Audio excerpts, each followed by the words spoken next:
Hello and welcome to the Providence College podcast. I'm your host, Liz Kay, and I'm joined by producer Chris Judge of the class of 2005. Here on the Providence College podcast, we bring you interesting stories from the Fryer family. This week, we're talking with Becky Curran Kekula of the class of 2006, a motivational speaker and advocate for disability inclusion. Becky majored in marketing and worked in the entertainment industry before launching her public speaking business in 2012. Becky was born with achondroplasia, a form of dwarfism. Now she also works at Disability In as director of the Disability Equality Index, the tool that helps businesses plan solutions to achieve disability inclusion and equality. Becky, thank you so much for joining us. Thank you for having me. I'm super excited to be here. Elephant in the room, could we just start by talking a little bit about your height? I'm sure over the years you've gotten lots of questions about it. How do you talk about it or describe it to people who you've just met? That's a great question, especially now when we're in a virtual world. I'm behind a computer screen, so I can hide my height because most people you're only seeing from the chest up. With my height, I actually have an average height torso. So when I'm sitting next to most adults, I'm their height, but it's when I'm standing where you see the difference. So I have shorter arms and legs, even though my torso is considered an average height torso, all of my organs are more compact. So there are some complications that can happen, especially through adolescence as a person with dwarfism, because of all your organs being compact and just the structure of the body is different. And I would say going out in public, I'm reminded often by strangers that I'm different, that I stand out, that I'm short. The best is being in front of kids and they just have questions. They're curious about my height and they want to know, when did I stop growing? And once they realize that I can participate in all of the activities that they participate in life, maybe just in different ways, it starts to normalize things. And it gets people thinking, does height really matter? Well, it sounded like your height was kind of a factor when you first left Providence and you embarked on your first career. Could you tell us about that experience? I feel like a lot of people in recent class years might empathize with a difficult career transition. So it'd be great to hear about your experience there. Absolutely. And I'm going to go backwards a little bit before I go forwards into that story, because one of the benefits about the decision I made to attend Providence College was that I was on tour and there was a person with dwarfism in the cafeteria who was already attending school at Providence. And I thought it was wild because it is very rare for me to go out in public and see another person with dwarfism. And that ultimately was the reason I chose to go to Providence, because I thought there's going to be at least one other person like me. And then there was another person with dwarfism who ended up coming to the school and was a year below me. So I was sandwiched in between two people with dwarfism, still a very large population of students who did not have dwarfism, but just to feel that human connection, it made my school experience a little bit easier because people had had that social exposure to someone else like me. But then when I got to looking at jobs, I think internships were a lot easier to secure well in college. And I think it's also having the assistance of the professors and just being able to secure credits for different internships, but there's not really that investment of having an employer pay you for a job. So maybe they're not taking you as seriously as they are when it comes to full-time employment. I will say, honestly, I was also up against the challenge of looking for jobs in New York and Los Angeles related specifically to the entertainment industry, which is a very competitive industry in the first place. And I think at that time, Providence, just the career network was really focused on trying to find people jobs in the New England or New York area, because that's where a lot of the students were coming from. And then alumni were going into those places and they had jobs that they could then offer to Providence College alumni. So I did get involved early on. I think it was junior year It was one of my college roommates. She had two sisters who had attended Providence, and they had a login to the alumni network. And I was able to access a list of people who live and work in California. So I started doing networking and reaching out to alumni who lived and worked in California. But in the meantime, I also got offered a job to work for a talent manager who is a little person. And that was what allowed me to move from the East Coast to West Coast, because my parents told me I needed to have a job and a place to live, and then they would support my decision to move across the country. Once I had a job and I had some friends to live with, I was able to move across. This was August after graduation in 2006. Got to Los Angeles, the job fell through. Still had a place to live, but I relied on the alumni network of people I had been talking to.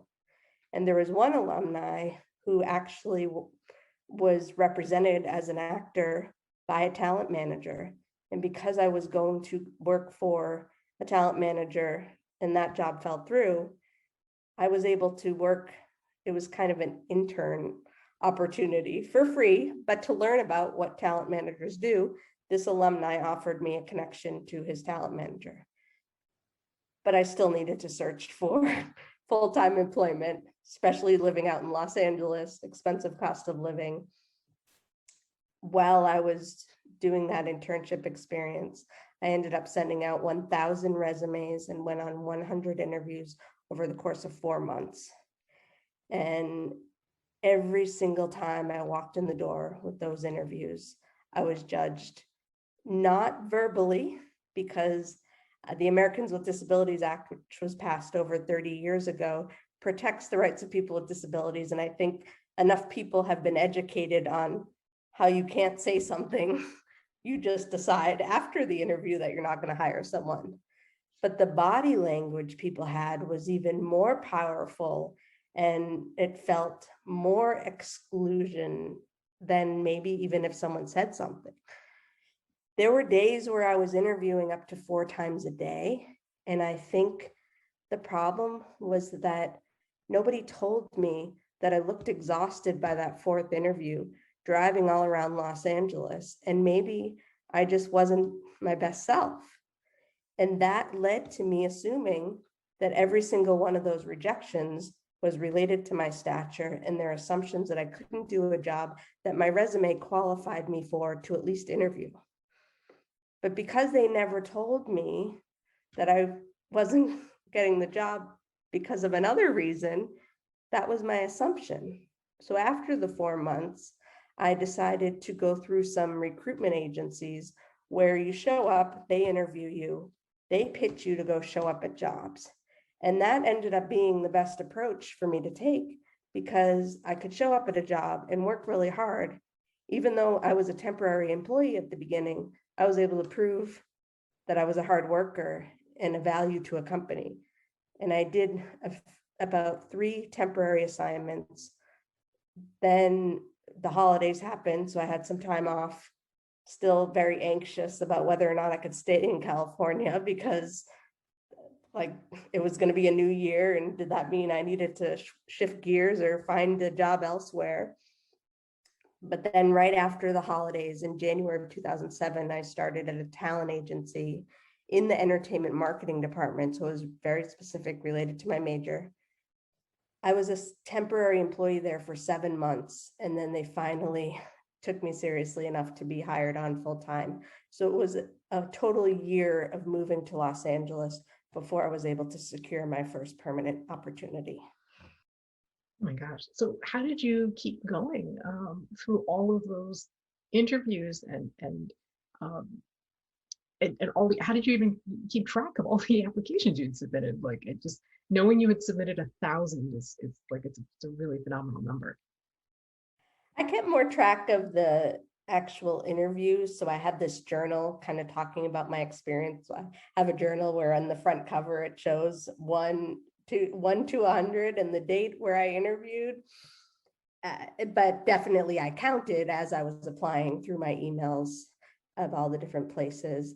And some places probably weren't related to what I'd really want to do, but I was really just looking to find a job at that point. Obviously, a place where I could be taken seriously.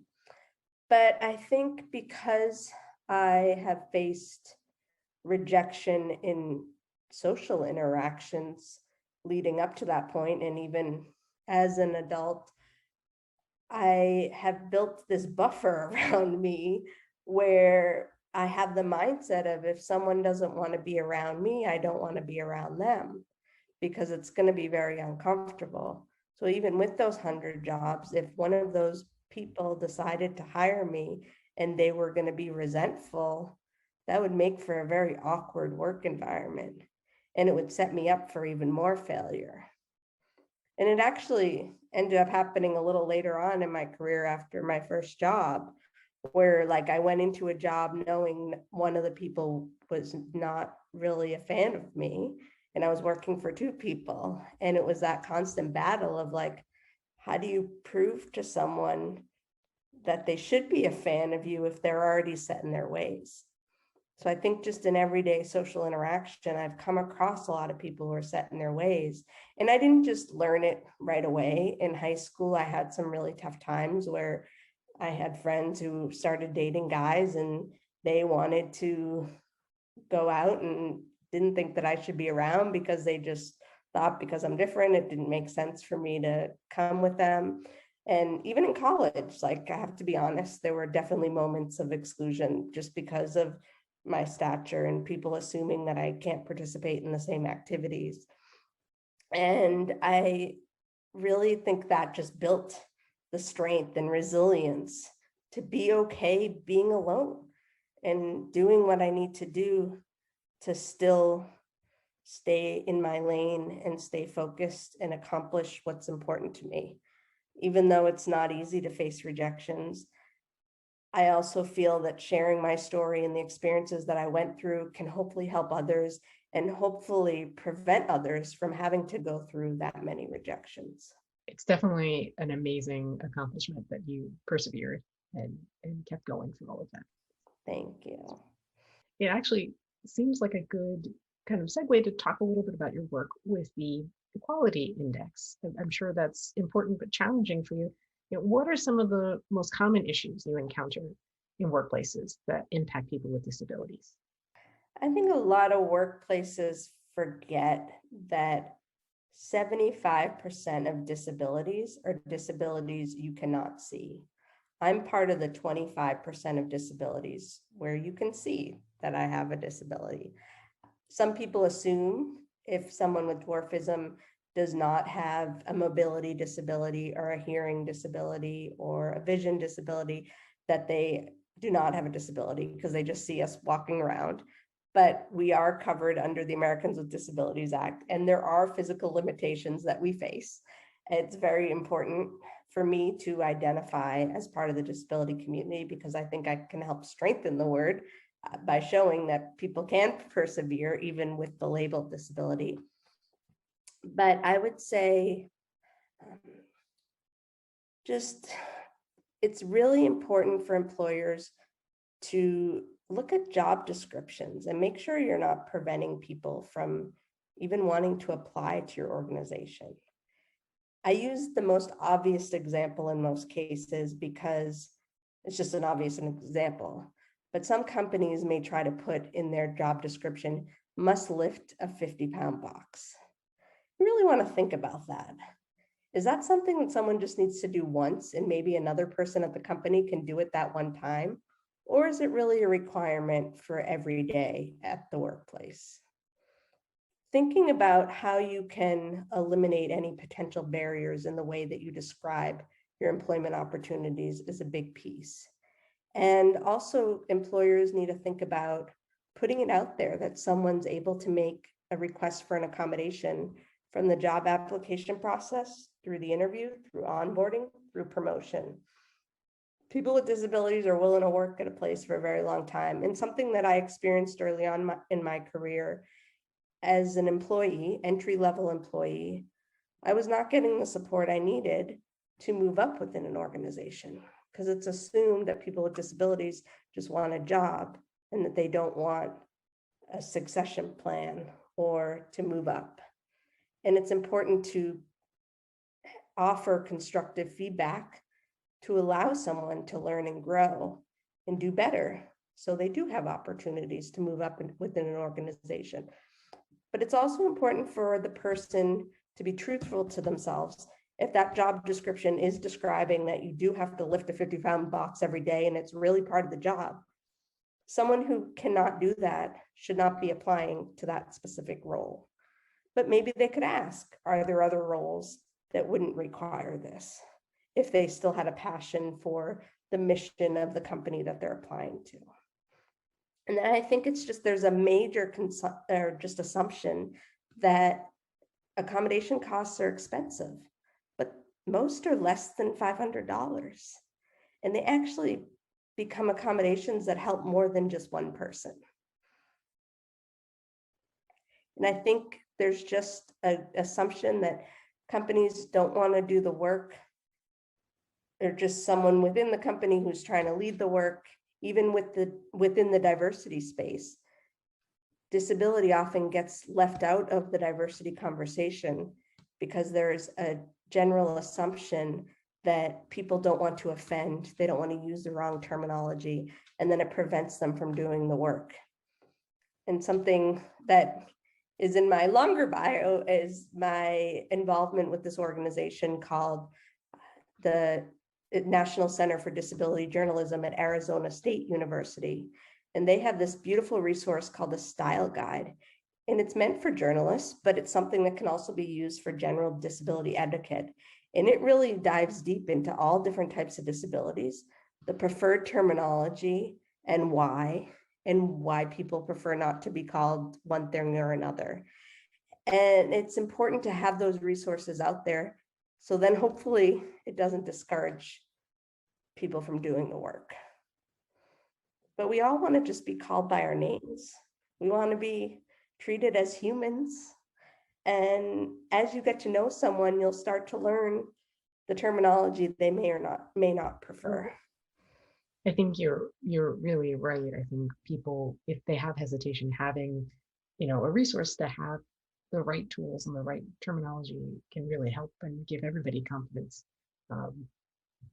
to be as welcoming as they would hope to be. Exactly. I think you touched on this a little bit, but I'm curious, how the pandemic impacted people with physical disabilities. And we talked already about how being virtual and chatting like we are now through Zoom, like it kind of eliminates some of those questions and assumptions that people might make. But were there any other benefits that you call out, and certainly any drawbacks? Absolutely. I think there have been a lot of benefits that have come out of just the success rate of people with disabilities. But unfortunately, the pandemic also caused a lot of people with disabilities to lose their jobs just because of employers cutting back and the challenges there. The current or the previous unemployment rate for people with disabilities is twice that of those without. And I think because of the pandemic, it has increased the unemployment rate, but it has also allowed for opportunity for those who are working or those who may be doing their own thing. Like for me, even with the public speaking, it's amazing that I've been able to still deliver speeches virtually and not have to deal with the exhaustion of getting on a plane, getting to a hotel room, and all that comes with that. Even though I love it and I miss it, I do miss being able to go out and physically be in front of people and just having that dialogue. We talk about if there are technical issues that are happening, you can kind of joke about it and just network in the meantime while the tech team is fixing anything in person. But when you're virtual, you're just behind a screen waiting until the tech issues are fixed, and then you can do your thing whenever it's ready, but it may be a shorter time period that you have because people's attention span is still pretty limited. They don't really want to be on Zoom more than an hour if they don't have to be. So there are the pros and cons of just wanting the human interaction. I think a lot of people with disabilities, especially those who live by themselves, just feel isolated and want to be out with other humans. But there's a large percentage of people with disabilities who've benefited from after years of telling their employers or potential employers that they can be successful if they have the option to work from home, they're able to prove that that's possible now. Because a year and a few months ago, we didn't have an option and everyone got sent home and had to figure it out real fast. And people don't have to, especially people with physical disabilities, don't have to navigate the transportation system or worry about if their ride doesn't show up, are they going to be able to show up at work on time? I think that's another assumption, that people with disabilities are always late, but it's all the logistics that it takes to get somewhere. So those were eliminated in order for people to just get up out of bed and go to work on their laptop or whatever is the most comfortable. But I do worry, coming out of this pandemic, if it is assumed that everyone likes working from home, every person with a disability likes working from home, employers will start to think that they don't need to make those physical accessibility changes. And we can't go backwards there. So you want to keep the option open that there are flexible work options. And I think a lot of companies are going to continue to be hybrid, where some people will go in a few days a week and some will work from home. But just allowing people to have that option to figure out how it is they can still feel successful, but we don't want to eliminate the option for people with disabilities to go back into the office because of that isolation feeling and not wanting to go backwards when it comes to physical accessibility. So just even if hybrid options or virtual options are available, doesn't mean that it's licensed to say, well, we don't need to make accommodations that would make workplaces successful. Like, everyone should always have the same choice. Everyone with a disability in the workplace should have the same choice as everyone without a disability, because there shouldn't have to be barriers, or there shouldn't have to be resentment even on the other side. That's what I always try to advocate for as well. People with disabilities just want to be given a chance. They just want to be given a chance to be successful in the interview process. But at the end of the day, if they're still not right for the job, just tell them they're not right for the job. But I don't want it to feel like because everyone with a disability has been left behind for so long, they need to be a million steps ahead, because that will cause resentment on the other side. So an employer who does it well would give all of their employees the option to decide what works best for them, working from home or in the office. And it may be specific to the role, and maybe just the job descriptions have to be reworded to specify that. But there are definitely some roles that require that in-person, face-to-face contact, but if they don't, Right. then you shouldn't require you shouldn't have to have a disability to warrant that virtual or hybrid. Exactly, because even accommodations for people starting families or whatever it may be.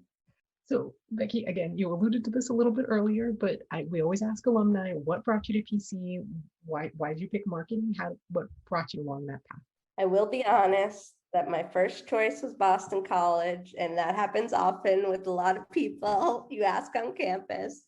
But when I came to campus for the tour, I had applied to 9 colleges.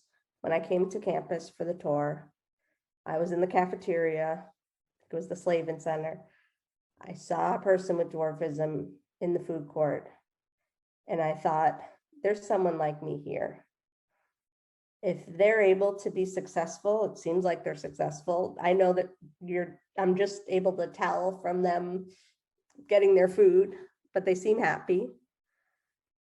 There's a way for me to be able to be successful and feel like I can fit into this environment. And why that's so important is there are only 30,000 little people in the United States and a few 100,000 worldwide. So in most cases, your average human does not meet a little person before meeting me. And I appreciated the fact that at least everyone on campus had seen this person. I don't know if they're best friends with her. And I also did not need to be best friends with her once I came on campus. I knew of her, but it was just that notion of there's someone like me here. And something that was very important to me was to get involved early on in high school, it was important. I was involved in all the different clubs, and I participated in Urban Action. And I think that was a perfect way for me to transition into a new experience. And I think between that offering and seeing someone like me, I thought that I would be set up for a successful journey. And it was still only 45 minutes from my house, but I was able to move out of the state from Massachusetts to Rhode Island. And my sister, who was 3.5 years older, does not have dwarfism. She went to school in Massachusetts, 12 miles from my parents' house. I wanted to go a little further. And I thought, you know what? These people are like me. And even those who, everyone besides the person with dwarfism, I think I could do okay here. And marketing was just something I was always fascinated with. I still love marketing, and it's become more detailed now with technology and social media. And I think just as a person who stands out of a crowd, it's very important for me to know how to market myself well, whether it's socially or professionally. Definitely those skills that you build as a marketer certainly help you with your personal brand, in addition to, on the job with other things, right? And I will say, I was a little nervous about Western civilization, and still am nervous looking back at it, because I'm one of those people, especially when I'm studying, who highlights everything. So it was challenging the first 2 years, because it was focusing a lot on those general liberal arts studies. And then I got to focus a little bit more on the marketing track junior and senior year. But it was also a great experience to learn about all different things and have that well-rounded education and stories for life. So I have to ask, you started the college's chapter, the student chapter of Toastmasters International. What prompted you, what your interest in public speaking?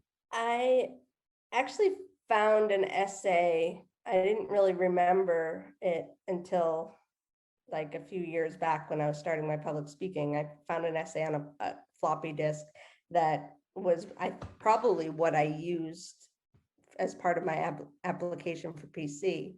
But in it, it had alluded to me always wanting to be a part-time motivational speaker. And I had heard about Toastmasters just through networking, and I got involved in a local chapter in Massachusetts where I grew up. And I thought it could really be beneficial for the school to have one. And I saw that other schools had them. And it was an opportunity to watch people, even people who don't want to be public speakers, practice presentations, go from being afraid to talk to the person next to them to feeling empowered to lead a group. And it's so wild, because you think Toastmasters, what's that? What does it have to do with speaking? But you look it up, and they have chapters all around the country and around the world. And I thought it was a fun experience because I was on the sailing team. It was a club sport at the time. I'm not sure. It may still be a club sport. And it started getting a little bit more competitive than I was able to keep up with. Just had to be honest with myself after sophomore year. Do I want to just focus on being involved with more of the business clubs, more related to my major, something that I'm going to do more long-term than something that is a fun activity and I'll always love it, but it's not really going to lead to career opportunities. And when I was making that shift, it was taking that time to brainstorm, how can I create a club that I would want to be a part of? And I was able to find a professor who supported me, and we got more people who were interested, and it continued to grow as we started having more meetings. And you go through different tracks. So Toastmasters provides guides if you pay a membership fee, and you do like a 10-hour track, a 10 speech track, and then maybe another one, but each speech has a specific theme and time limit. And then when you're having the meetings, there's always someone there to count how many ums and ahs you have. And if you're adding a humorous piece to your speech.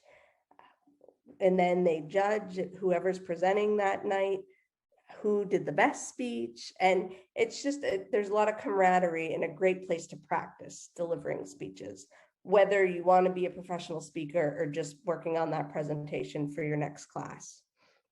And that's what I just loved about it, seeing people at all different stages and watching people grow, because public speaking is the #1 fear above death. And if people are afraid to speak and you can get them to get a little better, it ends up helping everyone. And it was a fun experience to be a part of, and just something new and exciting. And I'm glad that just to stay in touch, even with some of the people over the years, just even through social media, and seeing how well they're doing. And that now I'm like nitpicky when it comes to watching people's speeches and counting the ums and ahs, even people who are very well known. So it's a blessing and a curse to have that experience, because you end up critiquing everyone else's speeches. You suddenly have this awareness of how well a presenter everyone is, even if you can't just sit back and relax and enjoy the show. So, Becky, I manage social media in Providence College in my other life when I'm not hosting the podcast.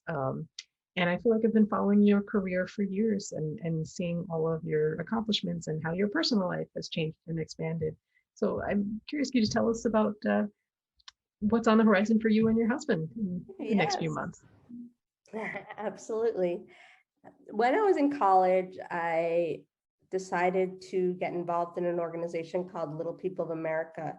It was actually the first time that I really expressed interest, because I wanted to find a place, after seeing someone on campus like me, I wanted to find a place where I could get to know even more people like me.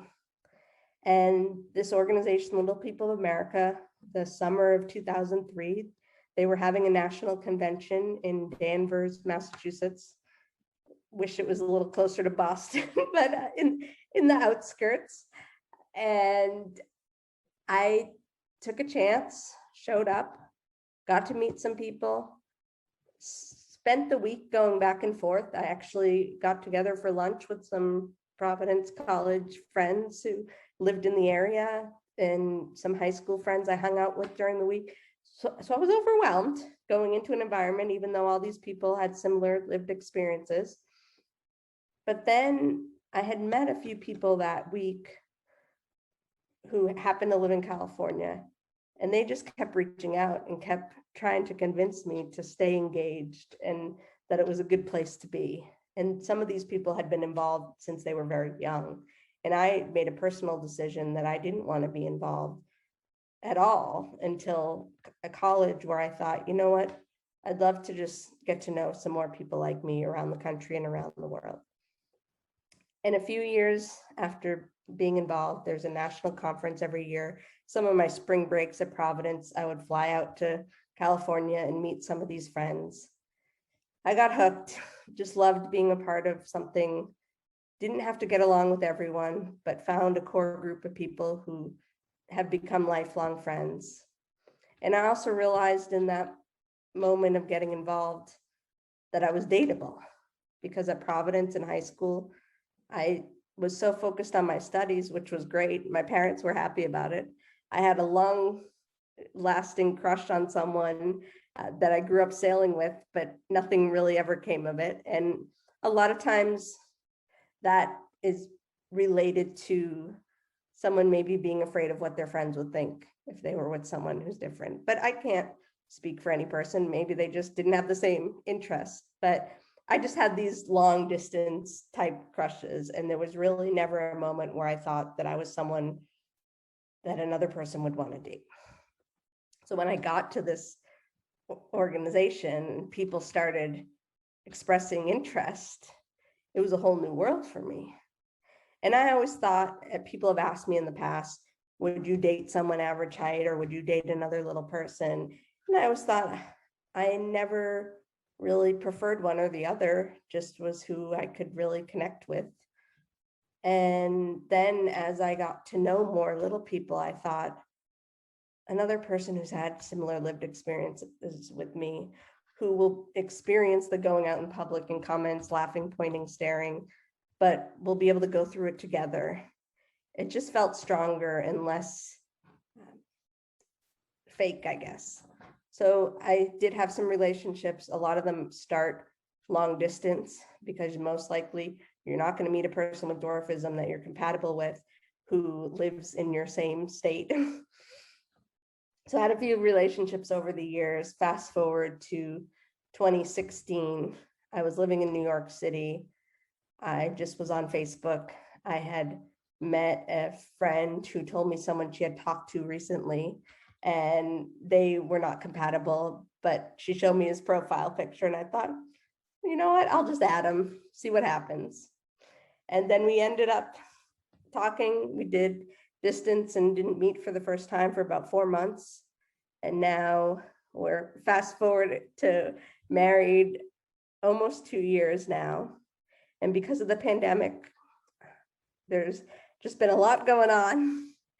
But prior to the pandemic, I was living in Milwaukee. I moved from New York City to live in Milwaukee, where my husband was living at the time, because I was offered the job at the organization where I work now, and it's fully remote. It didn't matter where I was as long as I could get on an airplane if needed to go somewhere.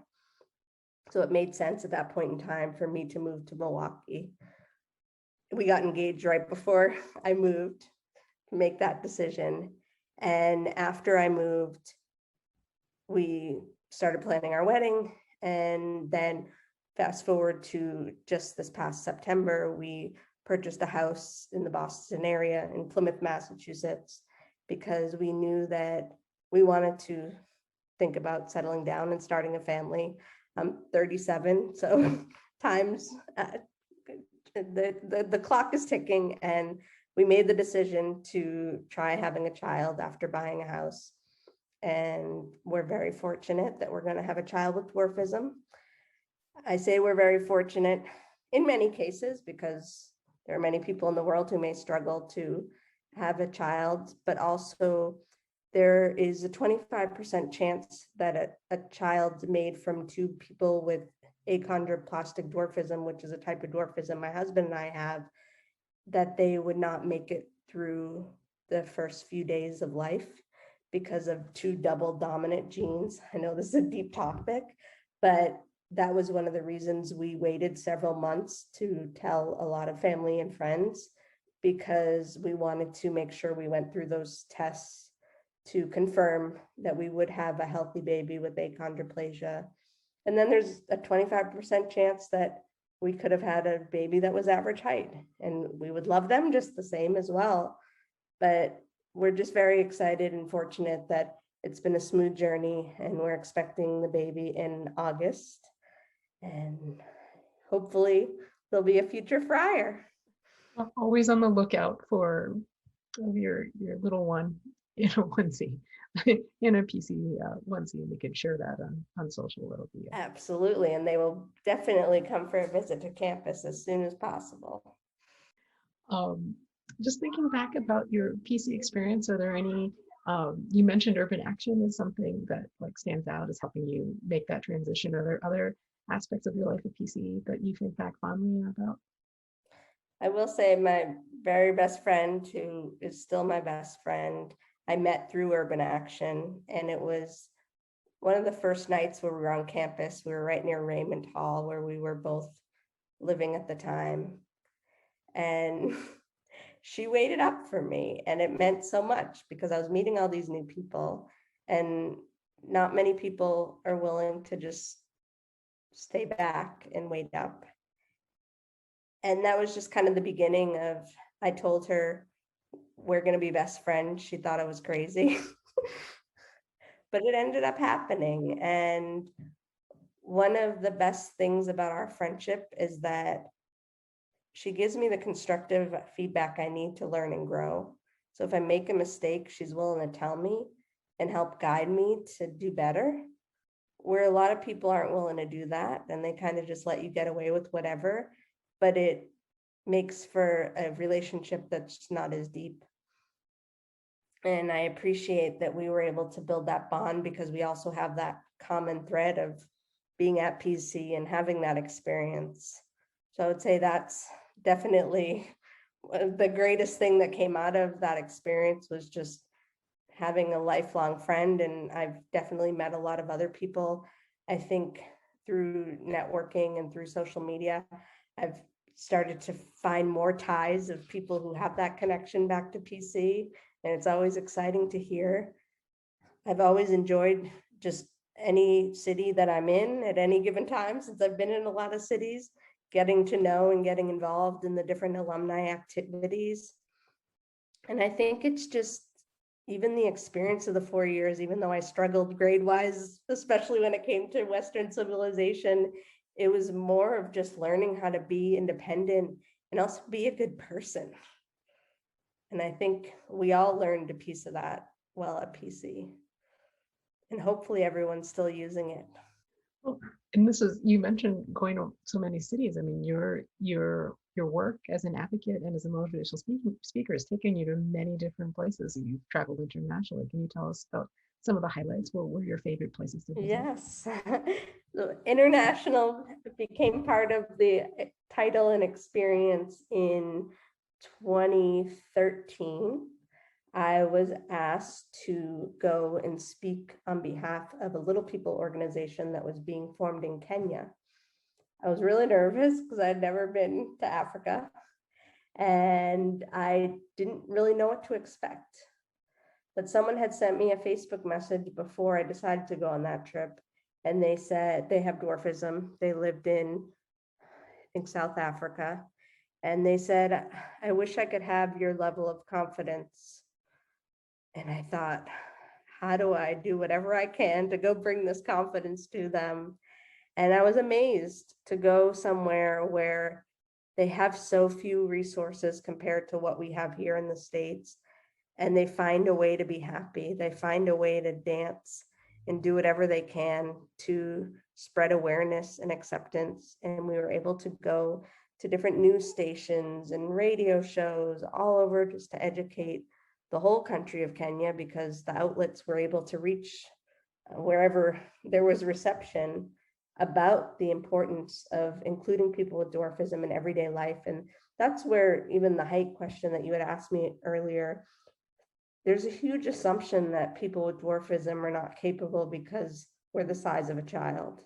So people assume to talk to us like we're a child. And a lot of that was happening in Kenya specifically. And I think the way that they were able to spread awareness, it has changed the way that little people are viewed there and hopefully other places. So that was a super powerful experience.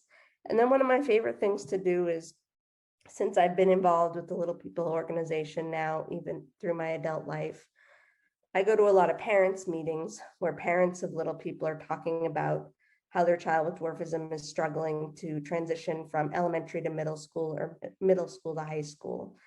And I've been able to go into the schools, talk to the administrators about the accommodations I had, things that worked for me. And then I speak to the whole student body. So then that student doesn't have to answer all the hard questions. I tell people, ask me any question you have on your mind.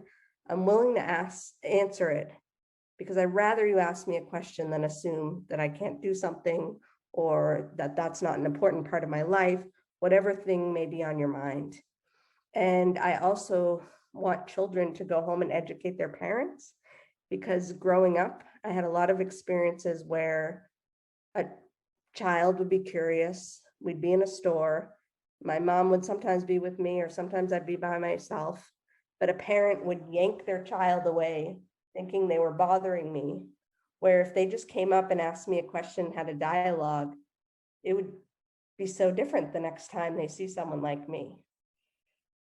And I think that's why I enjoy talking to kids so much, because I really think they have the power, and hopefully their parents are receptive to the education that they can bring home. So what were some of the accommodations that helped you through the years, just to be able to be part of the regular world? So specifically in elementary school, I was very fortunate that my mom taught in the school district where I attended school. And there was a strong level of respect that everyone had for my mom because she was known to be a very good teacher. She was actually a special education teacher.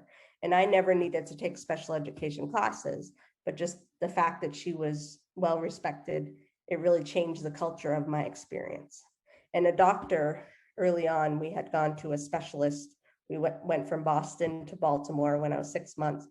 One of the first things he told my parents was try to keep her in the same school system so she's less likely to have to meet all these new people every time.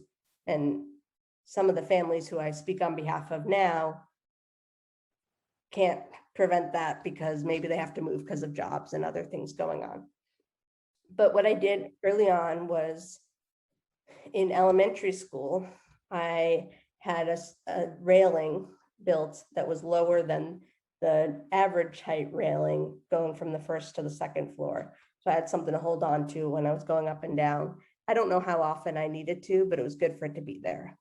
And then in the girls' restroom, I had a step stool. It was a wooden stool that went all around the edge of the toilet so I could get up.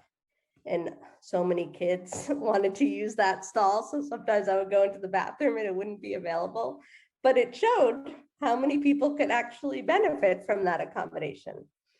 In the classroom, especially early years, they only allow like one boy and one girl to go to the bathroom at a time, just so they can keep track of the head count.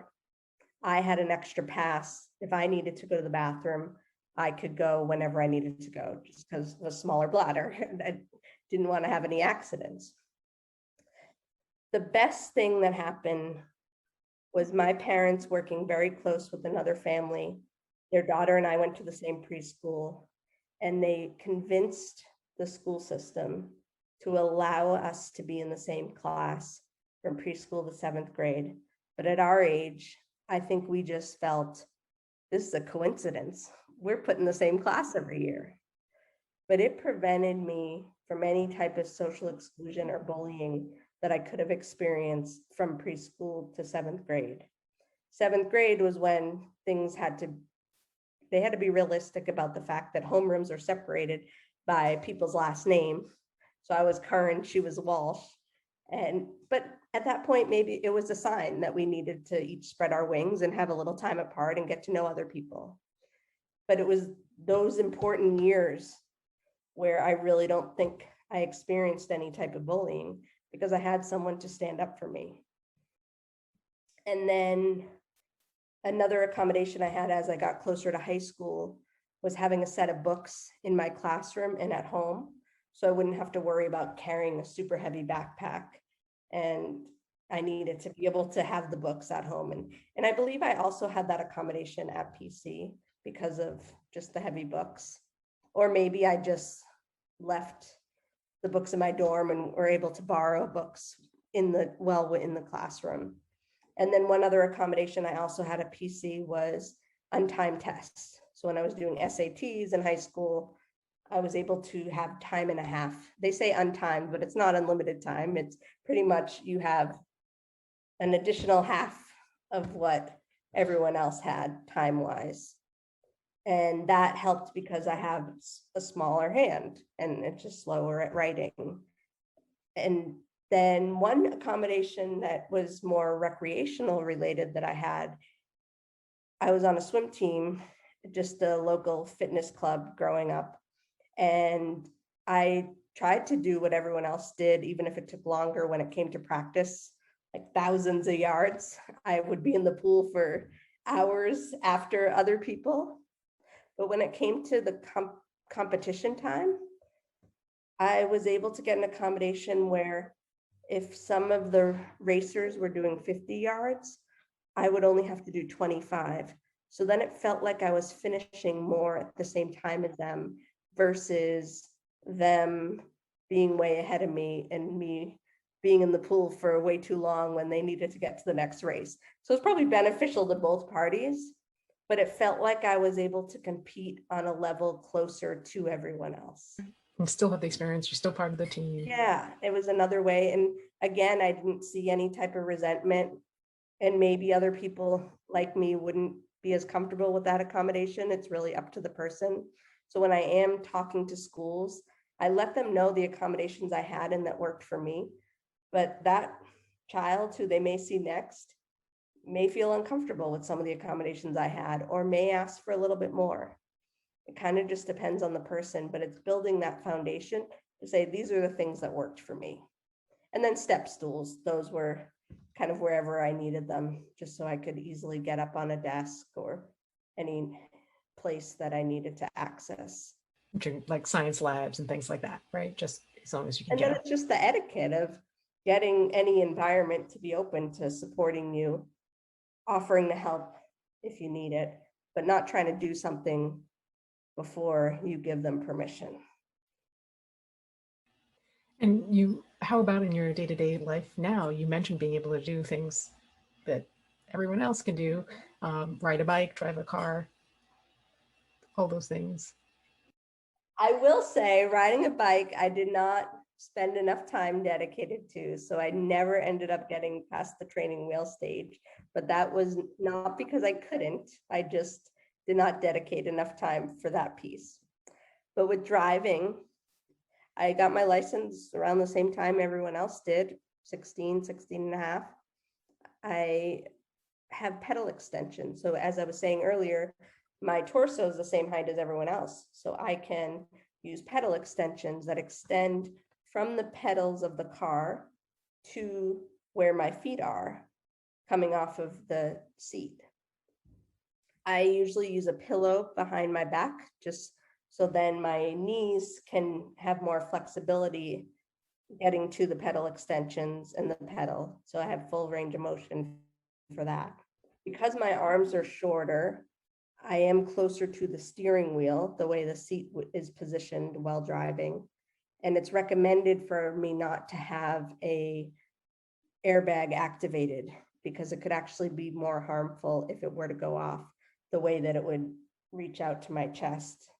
So I usually have the airbag deactivated, can see over the windshield fine because of the torso height, and just pray that the extensions are on secure. Sometimes we use rubber cement and whatever it takes, but they really just look like an extension of the actual pedals on the car.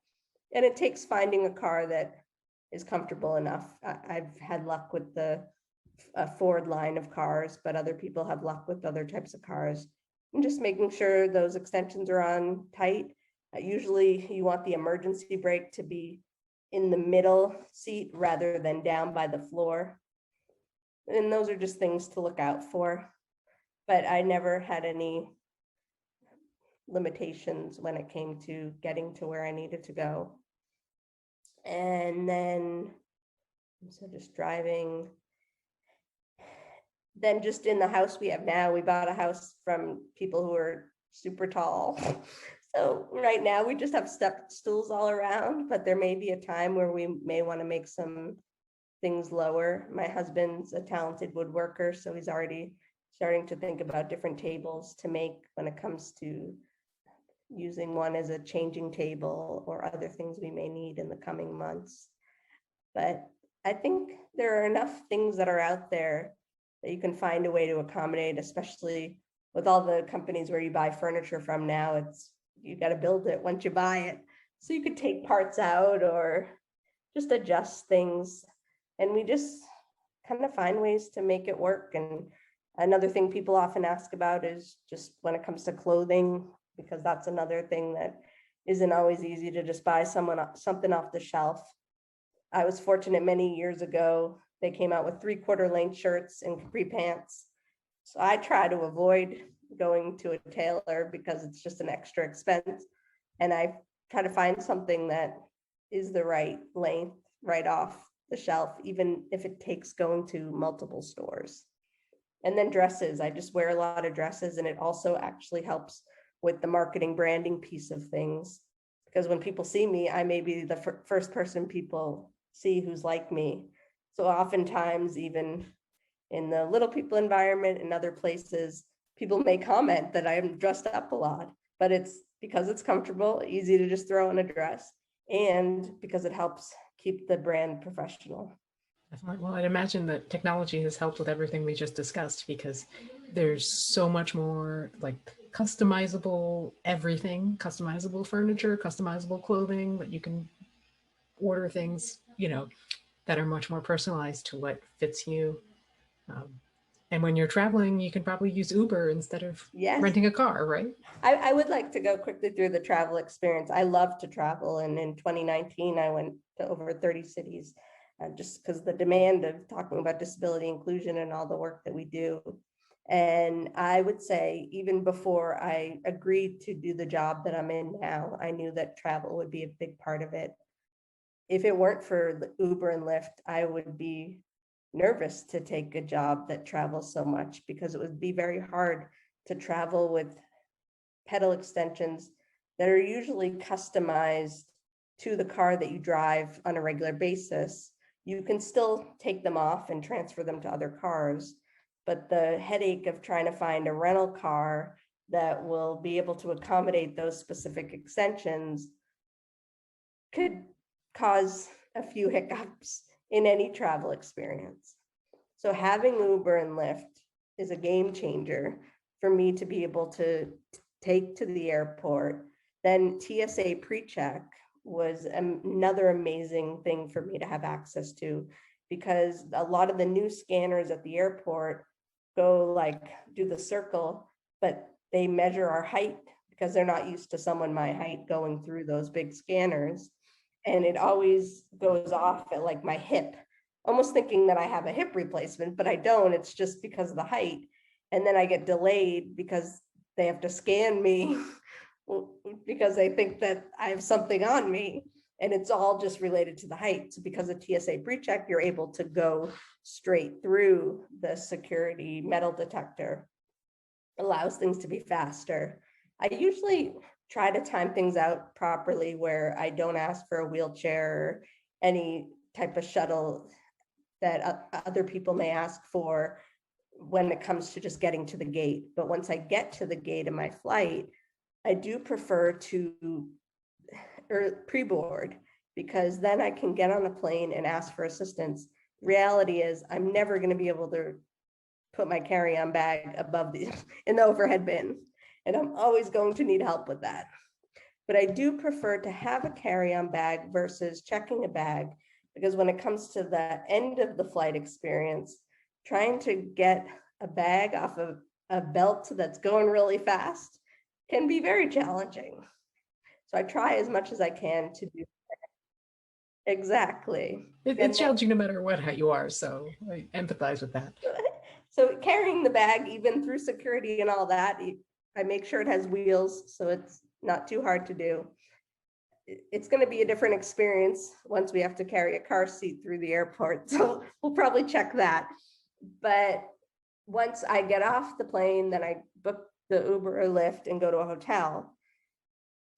I try to ask the hotel ahead of time, can I have a standard hotel room with a step stool? And the amount of times they may say, yes, they can accommodate that. The minute I get to the hotel, they say they don't have a step stool anywhere to be found. And I need a step stool to be able to get into the bed safely and reach the sink in the bathroom.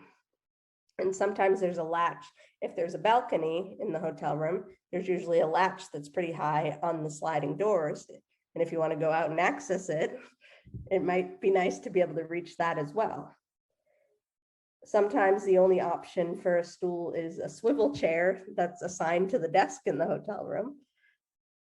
Or they may try to bring me something that's a bench that's put in a handicap accessible shower. Or they'll just say, because you're asking for any type of accommodation, we're going to put you in an ADA accessible room, which is really focused on supporting wheelchair users. And wheelchairs sometimes come up higher than what I can reach. And that means that sometimes the hotel room sinks are even higher than the standard hotel room sinks. So I've been doing a lot of educating. I have been doing a lot of great work with Marriott and other hotels just to give the right feedback, because it really would only cost $10 to go out and buy a stool or two and just have them on site. And there has to be a stool somewhere that maybe housekeeping uses to reach all the towels. That's another thing in the bathroom. Sometimes the towels are way up above the shower, and I can call down and ask the hotel staff to come and help me. But you want to be independent and feel empowered to access what you need in a hotel room, especially since it's not your own space. So I love, and I want to do it over and over again, traveling places and using hotel amenities.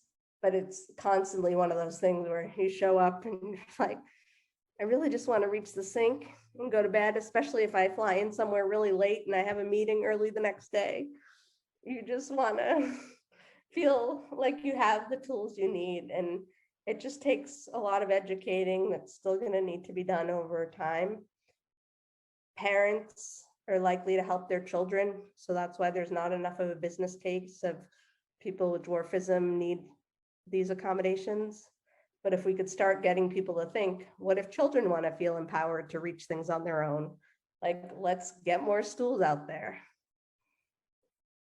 So that's my advocacy push. I try very hard with the advocacy not to get too political or come off as angry and upset about things, because I really just want to help push everything forward in a positive way. But that's one of the, when it comes to step stools, I'm like, we need more of them. They're so easy to put places. As a parent of young children who would have benefited from stools in many locations, I agree with you. They would help many more people than just the 30,000 people with dwarfism out there, for sure. Oh, Becky, thank you so much for this. This has been a really illuminating conversation, and I really appreciated hearing about your experiences. I've enjoyed it. I'm really excited just to be reconnected, and hopefully there can be more to come in the future. Subscribe to the Providence College podcast in all the usual places, including iTunes, SoundCloud, Stitcher, Google Play, and Spotify, as well as your smart speaker. If you like what you hear, please review and share with others. Thanks for listening, and go Friars.